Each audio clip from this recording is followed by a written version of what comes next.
그때 율법학자 한 사람이 예수님께 다가와 모든 계명 가운데서 첫째 가는 계명은 무엇입니까? 하고 물었다. 예수님께서 대답하셨다. 첫째는 이것이다.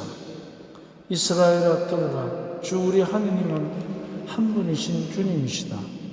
그러므로 너는 마음을 다하고 목숨을 다하고 정신을 다하고 힘을 다하여 주 너의 하느님을 사랑해야 한다.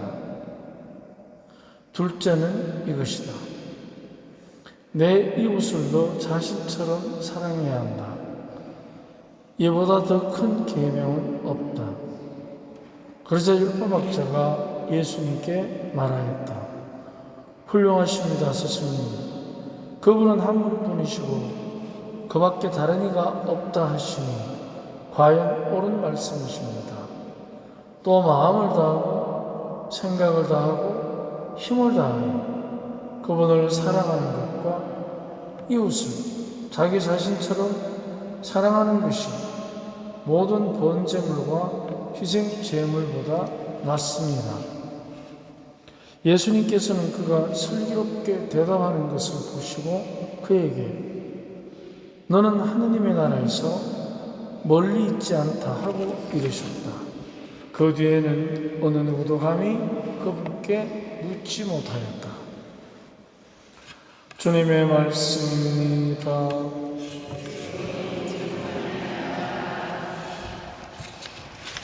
우리는 이 계명을 잘 알고 있습니다. 근데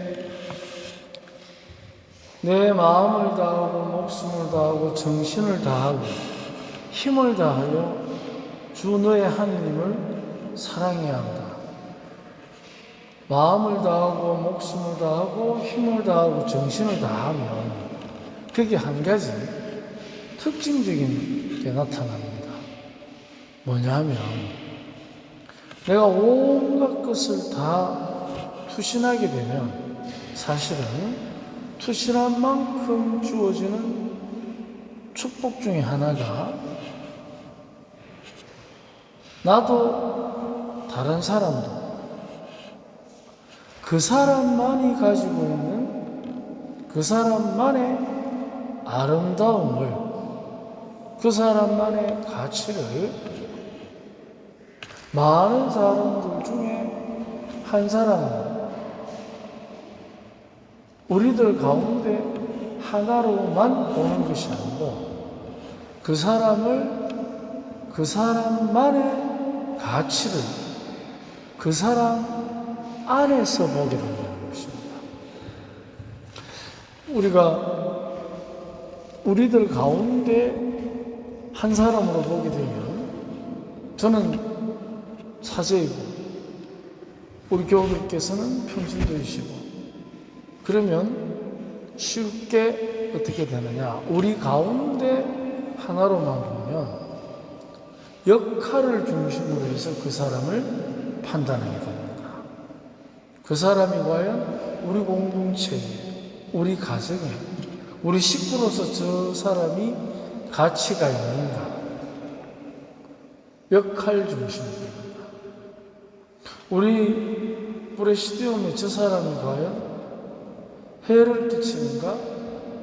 선한 영향을 미치는가? 아버지라는 사람이 가정에 도움이 되는가? 아니면은 해를 끼치는가? 이렇게 쉽게 우리 가운데 한 사람으로 보면 역할을 중심으로 해서 볼 가능성이 굉장히 많습니다. 그렇게 되면 그러면 역할을 제대로 못하게 되면 이제 어떻게 됩니까? 져야 됩니다. 우리는 우리 자신들도 그렇게 생각할 때가 있습니다. 아, 나는 우리 가정 또는 우리 공동체 일원으로서 별로 내가 역할이 없구나. 잘 못하는구나. 그렇게 생각했을 때 그 공동체의 일원으로서의 가치가 스스로가 떨어뜨리게 되는 것입니다. 그러면 나는 불필요한 사람으로 스스로를 낙오시킬 수 있습니다. 그러면 내가 나에 비해서 나를 역할 중심으로 보게 되면 우리 공동체 안에서 내가 제대로 역할을 못할 때, 그렇게 느낄 때 나는 떠나야 합니다. 그러면 그게 비단 자기만 그러냐? 그렇지 않습니다. 다른 사람도 그렇게 볼 가능성이 굉장히 많습니다. 그런데 정성을 다하고 마음을 다하고 힘을 다하면 주님께서, 하느님께서 우리에게 주시는 그 정성에 대한 축복이 뭐냐? 그것은 나도 그렇고 다른 사람도 그렇고 사람을 볼 때 역할이 중심이 아니고 그 사람만의 가치, 그 사람이기 때문에 가지는 가치를 중심으로 해서 역할보다 먼저 그 사람만의 가치를 중점적으로 집중하게 하는 것을 어떻게 하느냐? 그 사람이 우리 공동체의 구성원으로서 역할을 잘 할 수 있도록 위로를 주게 하는 것입니다. 그래서 누구든지 간에 역할이 먼저가 아니고 그 사람이 먼저라는 말이 이런 의미입니다. 그래서 우리가 하느님을 지극정성으로 섬기게 되면 그 축복이 바로 그것입니다. 그 사람의 가치를 그 사람 안에서 그 사람답게 실천할 수 있도록 내가 그를 그렇게 사랑하는 것입니다. 이것이 바로 내 몸처럼 내 이웃을 살아가는 계명의 구체적인 실천입니다. 역할이 문제가 아니라 그 사람만이 가지고 있는 그 사람만의 사연으로 그 사람을 받아주는 것. 그렇다면 너는 큰아들이 돼가지고 왜 그 모양이야? 너는 큰 며느리가 돼가지고 왜 그따구로밖에 못하냐? 이거는 2차적이라는 것입니다. 1차적인 것은 큰 며느리가 중요한 게 아니고 우리 식구라는 사실이 중요한 것입니다. 그렇게 접근할 때 이제 뭐냐면 우리 각성 각자가 내가 속해 있는 이 공동체의 사람이라는 것을 인정받게 된다는 것이죠. 그러고 난 다음에는 잘하고 못하고는 그 다음이 문제입니다. 근데 우리는 쉽게 잘하고 못하고로 일단 판단하고 그 다음에 그 사람에게 비난하거나 비교하거나 또는 떠나기를 요청할 때도 있습니다.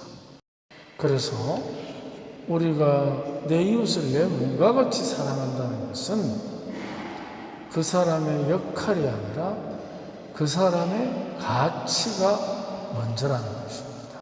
우리는 지난 시간 내 자신을 되돌아볼 때도 우리는 너무나 쉽게 자기의 역할에 관해서 고민을 많이 합니다. 그것은 두 번째입니다. 첫 번째는 그 사람이 또 내가 지금 이 공동체에 있다는 사실이 제일 중요합니다. 그러면은 그 있다는 사실에서부터 그 다음에 어떻게 있느냐가 나오는 것입니다.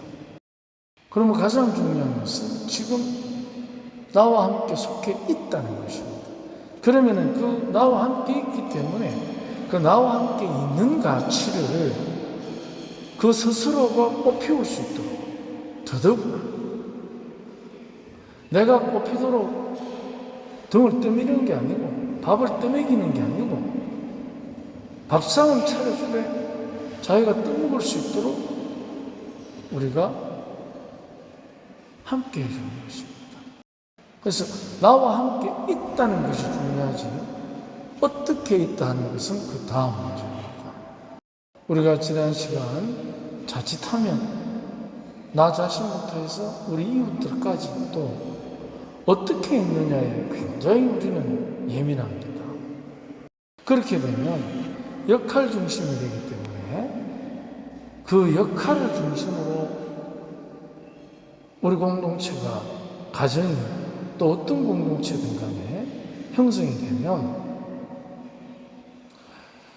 역할을 제대로 못하는 사람은 이제 공동체의 식구로서 가치가 없어집니다.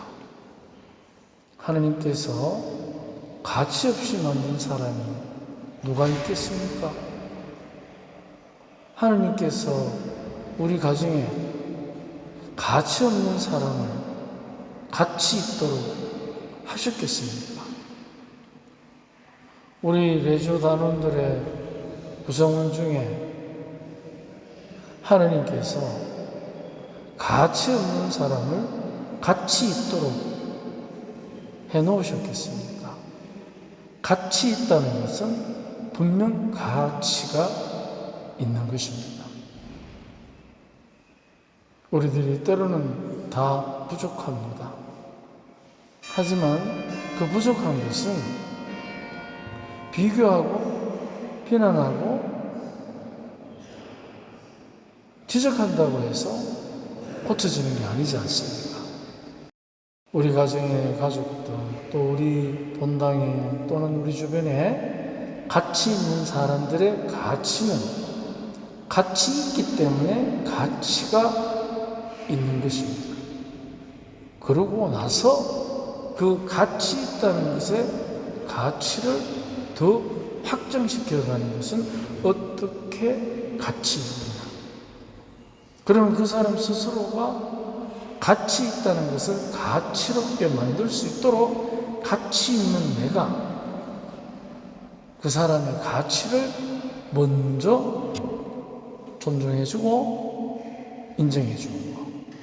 그럼 그 사람의 가치는 그 사람의 일에서 드러나는 것이 아니고 나와 함께 있기 때문에 가치가 있는 것입니다.